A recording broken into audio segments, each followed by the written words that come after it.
The morning sun sliced through my blinds, casting golden stripes across my minimalist kitchen countertop. 2 years into my new life, and these quiet moments still felt like victories. The coffee machine hummed, my reliable companion in this downtown condo that held no memories of her. My phone lit up with a notification, a name I had deleted, but never forgotten. Amanda. 2 years of silence, and now an apology filling my screen just as I had finally found my peace. My heart hammered against my ribs as my finger hovered over her message. Before I tell you what happened when my ex-wife finally apologized, drop a comment telling me where you are watching from. Hit that subscribe button. If you have ever had someone try to come back into your life when it was already too late. I met Amanda during what I would call my prime. At 32, my career as a software architect in Portland was taking off. I had just led a successful project that streamlined healthcare systems across 3 major hospitals, earning both recognition and a substantial bonus. Life felt predictable in the best possible way, challenging work during the week. Hiking the Columbia River Gorge on weekends and gatherings with a close-knit group of friends who had been in my life since college. The wedding where I first saw her belonged to my college roommate, David. I had arrived alone, comfortable in my independence, with zero expectations beyond celebrating my friend and enjoying an open bar. Then Amanda walked into the reception hall wearing a navy blue dress that seemed to capture all the light in the room. She laughed at something her friend said, and the sound cut through the generic wedding playlist, drawing my attention completely. That is, David's cousin, my friend Jake, informed me, noticing my obvious stare. She is an environmental lawyer. Way out of your league, buddy. The challenge only strengthened my resolve. An hour later, I approached her at the bar with a simple question about her connection to the groom. Her response revealed an intelligence that matched her beauty-articulate thoughts, delivered with direct eye contact and subtle humor. We talked through 2 slow songs I would have typically avoided, discovering shared passions for national parks, historical documentaries, and spicy Thai food. Before the night ended, I had her number and a promise to meet for coffee the following week. Our romance accelerated with an intensity that surprised us both. Weekend trips to the Oregon coast, where we walked for miles along the shore. Deep conversations about our childhoods, over bottles of wine, and dreams shared under starlit skies. She challenged my thinking about environmental issues, and I introduced her to coding basics. She found surprisingly fascinating. Within 6 months, I knew this was different from any relationship I had experienced before. I proposed on a snowy evening at Timberline Lodge on Mount Hood. The ring was her grandmother's. Amanda's mother had given it to me with tears in her eyes after I asked for her blessing. When Amanda said yes, everything felt aligned in the universe. We were perfect together. Everyone said so. Our wedding was an intimate beachside ceremony with 50 guests. Amanda wore a simple white dress that danced around her legs in the coastal breeze. We wrote our own vows, and mine made her mother cry. I promised to be your partner in all things. I told her, my voice steady, despite the emotion tightening my chest. Your victories will be mine to celebrate your burdens, mine to share your dreams, mine to nurture. The Craftsman house we bought needed work, but we saw that as another adventure to tackle together. Weekends were spent comparing paint swatches, refinishing hardwood floors, and planting a garden that Amanda meticulously planned. Every nail hammered and wall painted felt like we were building our future together. I installed built-in bookshelves in the living room as a surprise while she was at an environmental law conference. The look on her face when she returned was worth every splinter and backache. Our life developed comfortable rhythms. Dinner parties where Amanda showcased her culinary skills, while I mixed cocktails for our guests. Holiday traditions that combined the best of both our families. Inside jokes that could dissolve tension with a single word. I surprised her with weekend getaways on birthdays, supported her through a challenging career change when she moved from a large firm to an environmental nonprofit, and listened attentively when she needed to process difficult cases. For the first 3 years, her affection seemed equal to mine. She left handwritten notes in my laptop bag, remembered how I liked my coffee depending on the season, and maintained the physical passion that had characterized our early relationship. Her Christmas gift on our 3rd year together was a meticulously planned surprise party that brought together friends from every chapter of my life. We discussed having children tentatively at first, then, with increasing seriousness. We started a separate savings account for future dreams, a sabbatical year to travel, perhaps a vacation cabin in the mountains. Our discussions always ended with the same comforting certainty we were building something lasting. The first warning signs were subtle enough to dismiss. Amanda began working later, citing a demanding case, protecting wetlands from a development project. Her phone acquired a new password for client confidentiality, she explained when I noticed. She seemed distracted during our conversations. Her responses delayed, as if traveling a greater distance to reach me. I told myself, this was normal, the inevitable ebb and the flow of long-term relationships. Then I noticed the name that kept appearing in her stories from work. Tyler, the new environmental scientist hired as an expert consultant. Tyler thought the strategy should focus on water quality impacts. Tyler suggested an innovative approach to the environmental impact statement. Tyler recommended a book she was now devouring. I noticed, but said nothing. I trusted her completely and valued her independence. I was not that husband, insecure, controlling, suspicious. Now I wonder if a little jealousy might have saved us both a great deal of pain. The changes accumulated gradually, like rain collecting in a barrel, unnoticeable, until suddenly overwhelming. Amanda started wearing clothes I had never seen before, styles different from her usual preferences. Our conversations became guarded surface-level exchanges about schedules and household matters, rather than the deep discussions that had once connected us. Weekend mornings, once spent lingering over coffee, transformed into rushed departures for team meetings at the office. Approaching our 4th anniversary, I planned a surprise trip to Colorado, a chance to reconnect in the mountains we both loved. I needed her password to access her work schedule on her laptop while booking flights. When she left for a shower, I tried the usual combination: her childhood street address and birth year. The screen unlocked, but instead of her calendar, I found her messaging app open. The text from Tyler filled the screen. Miss you already. Last night was incredible. Cannot wait until we do not have to hide anymore. My body went cold as I scrolled through weeks of exchanges. Intimate, detailed, unmistakable. Photos I will never be able to erase from my memory. Plans made while I worked late. Lies coordinated to create their private time together. When she emerged from the bathroom wrapped in the towel I had bought during our honeymoon in Hawaii, I simply turned the laptop toward her. Her face transformed from confusion to shock to anger. You went through my private messages, she demanded, voice rising with indignation, as if I was the transgressor. Are you having an affair with Tyler? I asked, my voice unnaturally calm, while something essential cracked inside me. She denied it at first, claimed I was misinterpreting friendly banter. When I quoted specific messages, her strategy shifted to attack. I had invaded her privacy. I was suffocating her with my neediness. I never gave her space to breathe. The truth finally emerged after hours of exhausting emotional combat. The affair had been going on for 6 months. Tyler understood her in ways I never could. They connected intellectually and physically. She had been settling for years with me. Do you love him? I asked, hating the vulnerability in my voice. Yes, she answered without hesitation. I have not felt this alive in years. That single sentence demolished our shared history, rendering every memory suspect. Had she ever truly loved me? Were our happy moments merely performances on her part? The doubt spread backward through time, corrupting everything.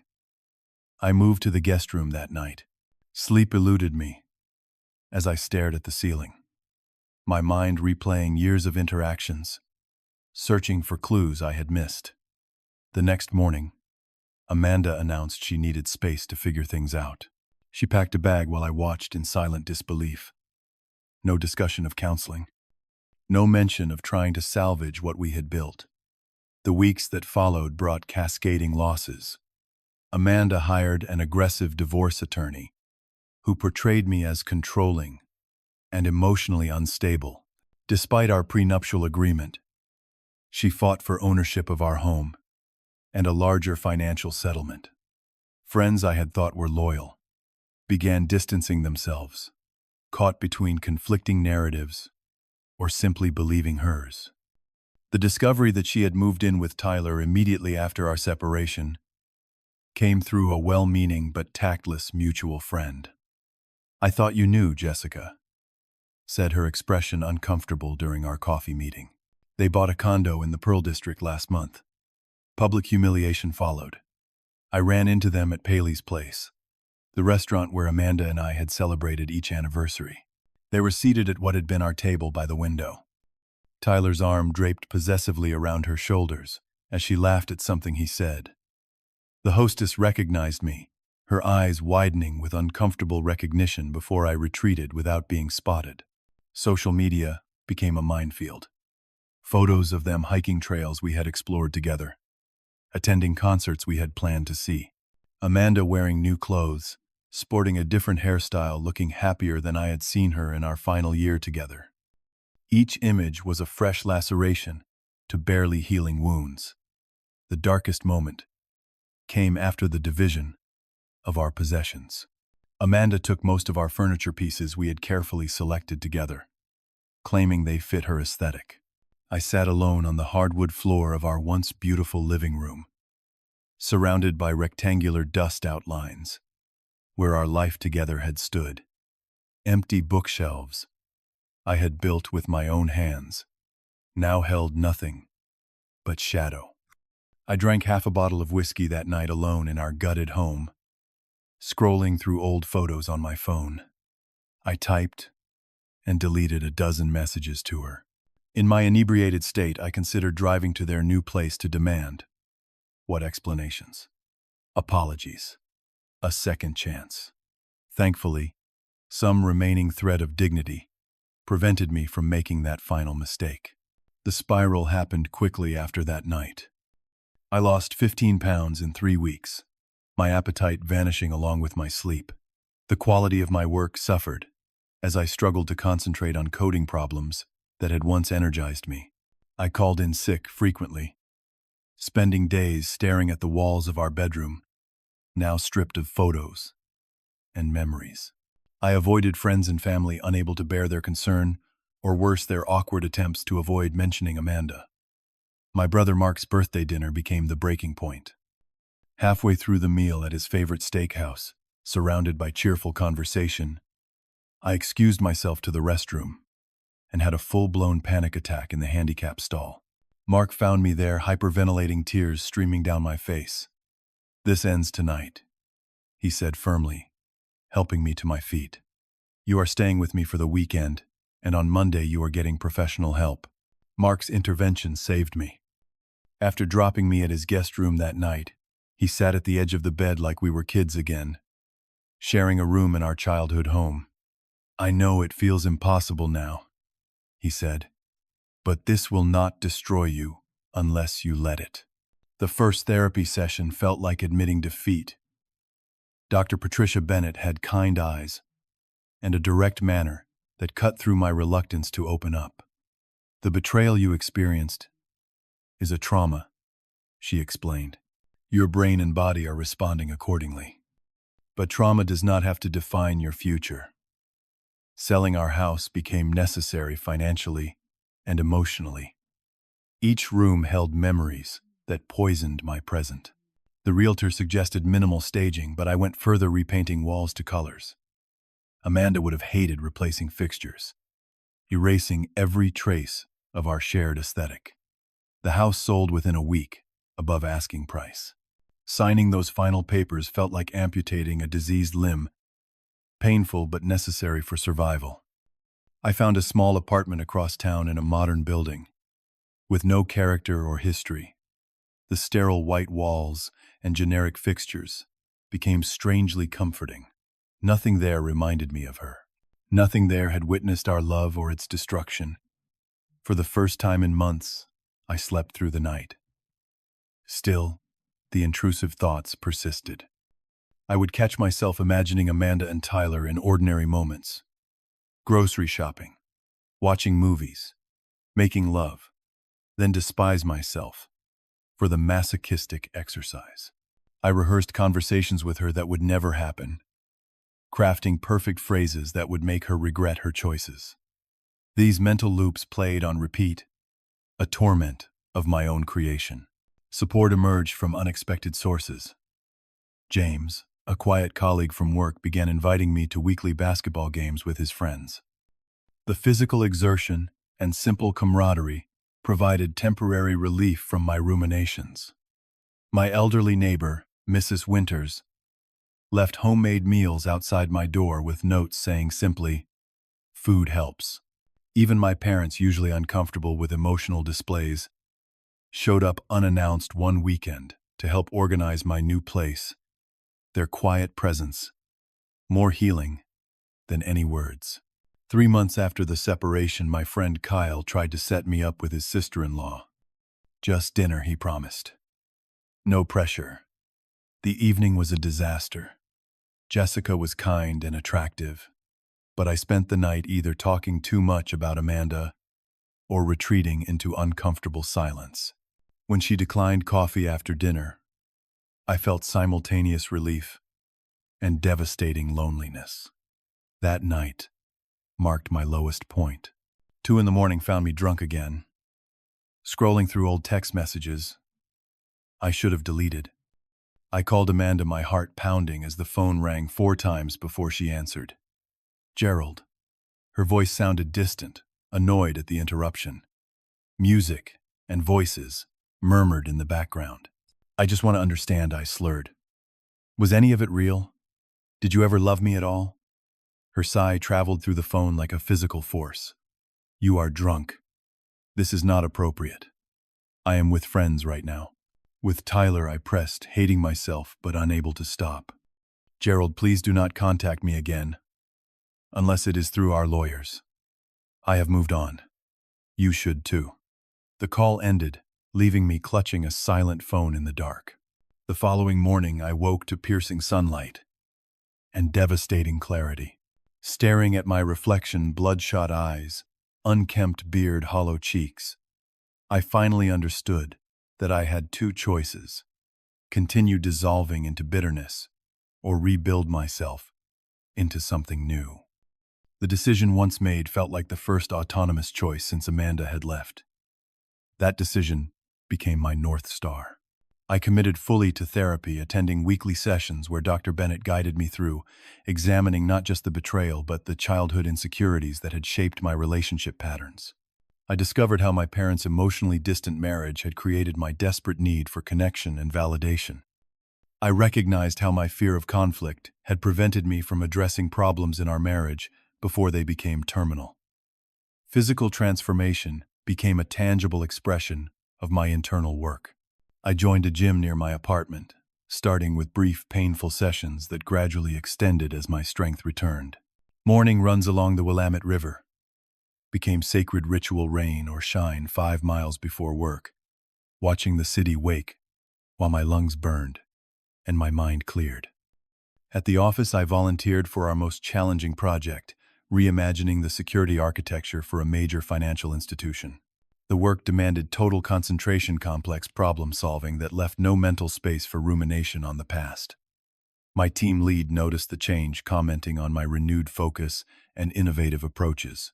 For the first time in months, I felt professionally competent again. New routines replaced the comfortable patterns Amanda and I had established. Thursday nights became cooking class at the community center, where I learned to make dishes I had always left to her. Weekend mornings meant hiking trails I had never explored during our marriage. Sunday evenings were reserved for reading actual physical books instead of digital screens, a small pleasure I had abandoned years ago. Old friends who had remained loyal during the divorce cautiously re-entered my life. Jake convinced me to join his trivia team, where my obscure knowledge of film history suddenly had value. My college friend Ryan visited from Seattle, bringing no gossip or questions about Amanda, just 6 craft beers and terrible jokes that made my face hurt from laughter. The first genuine laughter since the divorce came unexpectedly during a game night at Mark's house. His 4-year-old daughter, Charlotte, had been watching us play cards with intense concentration. When Mark laid down a winning hand, Charlotte solemnly placed her stuffed bunny on the table and announced, "Hoppy wins." The absurdity broke something loose in my chest, and suddenly, I was laughing deep. Real laughter that left me breathless and lighter. Learning to set healthy boundaries became another crucial skill. When our mutual friend Jessica invited me to her birthday party, knowing Amanda and Tyler would attend, I declined politely, but firmly.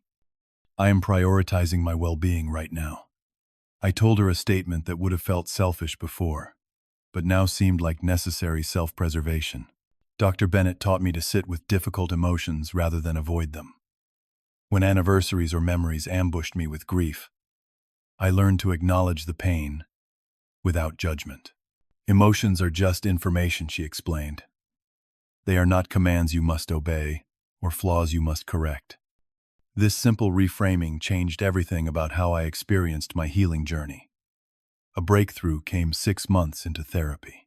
"Your value as a person was never dependent on Amanda's love," Dr. Bennett observed during a particularly difficult session. "It existed before her, during your marriage, and continues now. No betrayal can diminish your inherent worth." The truth of this statement hit me with physical force, bringing unexpected tears and the first real sense of liberation. Gradually, I reclaimed places around Portland that had been tainted by association. I returned to Powell's Books, once our Sunday tradition, and browsed for hours without ghosts haunting the aisles. I tried new restaurants in neighborhoods we had explored together, creating fresh memories to overlay the painful ones.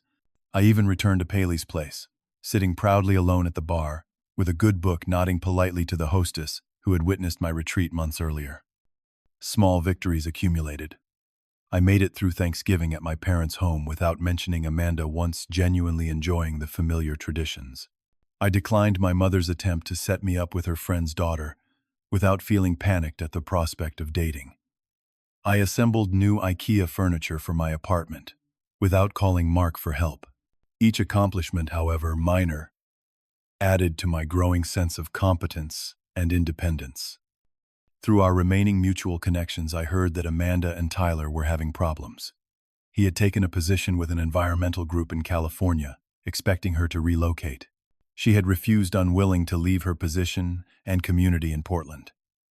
The news brought no satisfaction, just a distant recognition that her choices continued to have consequences that no longer affected my life. The transformation continued into the second year after our divorce. My dedication at work earned me a promotion to senior architect, with a team of junior developers now under my guidance. The increased responsibility and salary enabled me to purchase a modern condo downtown, smaller than our craftsman home but entirely mine. With floor-to-ceiling windows overlooking the city, I was reclaiming street by street. New social connections formed naturally as I re-engaged with life. A colleague convinced me to try rock climbing at an indoor gym, where I discovered an unexpected aptitude for problem-solving on the wall. The climbing community welcomed me, diverse, supportive individuals focused on overcoming physical challenges rather than personal histories. Saturday morning climbing sessions became another anchor in my rebuilt routine. It was at the climbing gym that I met Natalie, an emergency room nurse, with impressive forearm strength and a disarming laugh. Our first conversation happened while chalking up before a difficult route. She offered technique advice without condescension, then demonstrated with graceful efficiency. Unlike the awkward dinner months before, talking with Natalie felt effortless. No pressure, no expectations, just authentic exchange between two people with shared interests. My first successful date post-divorce happened 4 months into the second year. Sarah, a pediatric surgeon, I met at a hospital charity event, suggested dinner at a new Thai restaurant. Throughout the evening, I noticed with surprise that I had made it through appetizers, entree, and dessert without once mentioning Amanda. The conversation flowed naturally, focusing on our current lives rather than past relationships.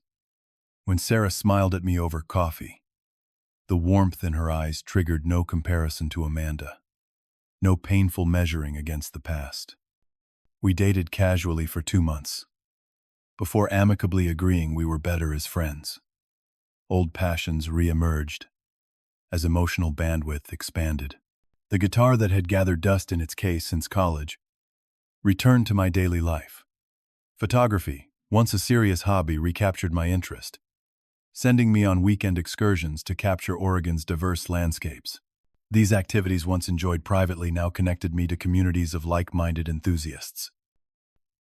I began planning a solo trip to Japan, an adventure Amanda had always vetoed in favor of European destinations. Researching ryokans in Kyoto and hiking trails around Mount Fuji became a pleasurable evening activity. Each detail I settled, representing another autonomous choice.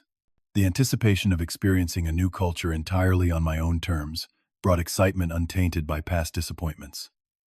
My growing confidence extended to social hosting. 1 year and 8 months after Amanda left, I invited 8 friends for dinner in my new home. I prepared all the food myself, set a table with dishes and glasses purchased for this fresh chapter, and moved comfortably through the evening as host rather than wounded victim. When Jake raised a toast to new beginnings, the words felt like recognition of something already accomplished, rather than hopeful aspiration. Therapy continued, though less frequently. Our sessions evolved from crisis management to philosophical discussions about identity and purpose. Forgiveness is often misunderstood, Dr. Bennett observed during a pivotal session. It does not mean excusing betrayal or inviting the person back into your life. Sometimes, forgiveness simply means giving yourself permission to move forward, unencumbered. This reframing helped me recognize that I no longer carried anger as a constant companion. The mention of Amanda's name no longer triggered physical symptoms, no racing heart, no clenched jaw, no churning stomach. Her power over my emotional state had dissolved so gradually, I had not noticed its disappearance. The most profound realization came unexpectedly during a normal workday. Driving home after a successful client meeting, I found myself mentally reviewing dinner options and weekend plans when it suddenly struck me I had gone an entire day without a single thought of Amanda. No comparison of my current state to our marriage. No replaying of painful memories. No imagined conversations or scenarios. 24 hours of living entirely in my present. I pulled over to the curb, overcome by the significance of this quiet milestone. My friendship with Natalie deepened naturally over these months. We never explicitly discussed dating, yet our climbing sessions expanded to include coffee afterwards, then hiking excursions, then dinner at each other's homes. She shared her own relationship history. A fiancé who had left 6 months before their wedding, discovering her capacity for resilience in the aftermath. This shared understanding of betrayal created a foundation of trust between us, free from the need to minimize or exaggerate our past wounds. One evening in early spring, nearly 2 years after Amanda walked out, Natalie and I hiked to a viewpoint overlooking the city. The sunset painted Portland in hues of gold and amber, the river, a silver ribbon dividing the landscape. As we shared a thermos of hot chocolate in comfortable silence, I experienced something I had thought permanently lost. Pure, uncomplicated joy in the present moment, unmarred by regret or anxiety. "You seem different lately," Natalie observed, her gaze direct but gentle. "Different how?" I asked. "More here," she replied simply, "more present. Like you have fully arrived in your life." Her observation captured perfectly what I had been feeling. A sense of finally inhabiting my existence completely, rather than orbiting around memories or future anxieties. I had not only survived Amanda's betrayal, I had used it as catalyst for becoming more authentic than I had ever been during our marriage. The next morning, as I prepared for an ordinary Tuesday at work, my phone chimed with a notification. The name that appeared on the screen stopped my breath. Inhale. Amanda. After 2 years of silence, she had sent a message. My coffee forgotten. I stared at her name, my finger hovering over the notification. With surprising steadiness, I opened the message. Her words filled my screen, a lengthy paragraph expressing regret, acknowledging her cruelty during our divorce, admitting the affair had begun months earlier than she had previously claimed. I realize now what I threw away. She wrote, "The grass was not greener with Tyler. He left 6 months ago with his assistant, giving me a taste of my own medicine." She described therapy, personal growth, recognition of her patterns. Then came the request. Could we meet for coffee sometime? I would like to talk things through. See if there might be a path to forgiveness. Perhaps even friendship. Eventually. My hands trembled as I set the phone down. The physical reaction surprised me. Heart racing. Palms. Damp stomach. Churning. With adrenaline. The emotional storm followed immediately anger. That she would presume to re-enter my life. Vindication. That her relationship had failed, confusion about my own conflicted response, and the discovery that remnants of old pain still lingered in forgotten corners of my heart. I called Dr. Bennett's office and secured an emergency session that afternoon. This is exactly the kind of situation we have been preparing for, she reassured me. You have all the tools you need to respond in a way that honors your healing journey. My brother's response was less measured. Do not even think about responding, Mark insisted during our phone call. She forfeited any right to your time or energy 2 years ago. Natalie offered a more balanced perspective. When I mentioned the message during our climbing session, I understand the temptation to respond, she said carefully, securing her harness. Closure is powerful.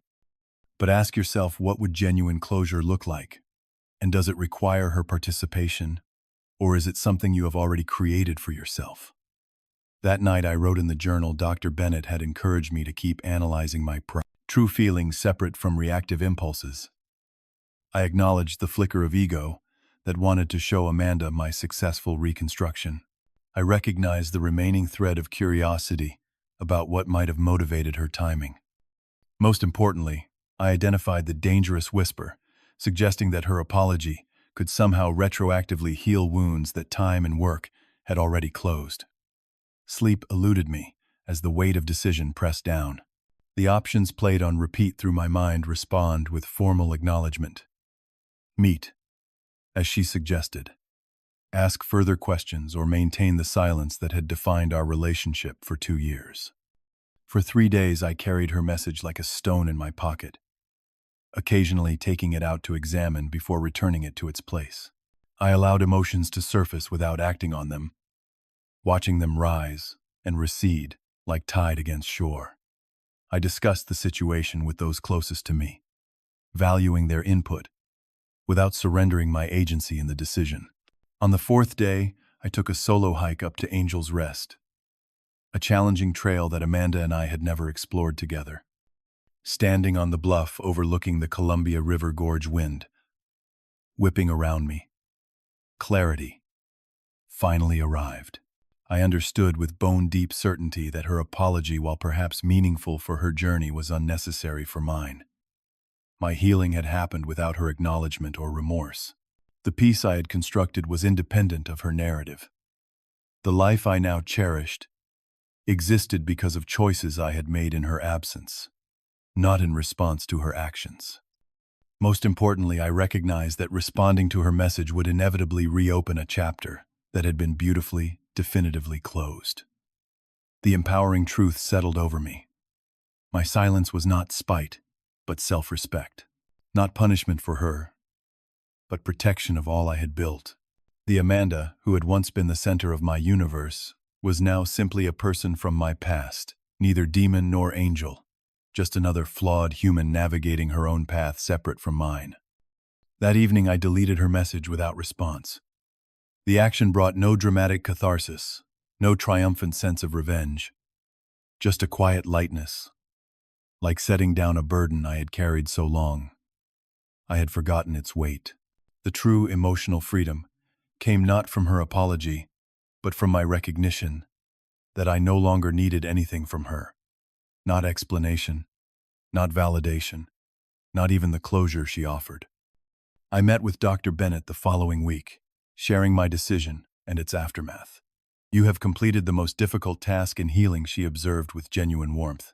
"You have reclaimed your story as your own, separate from the narrative of betrayal that once defined it." That weekend, my friends gathered to celebrate the 2-year anniversary of my new life, a reframing that Mark had suggested to replace the painful milestone of my divorce.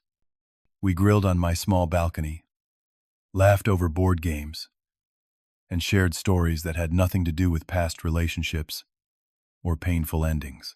Later that evening, Natalie and I found ourselves alone, leaning against the balcony railing as the city lights sparkled below.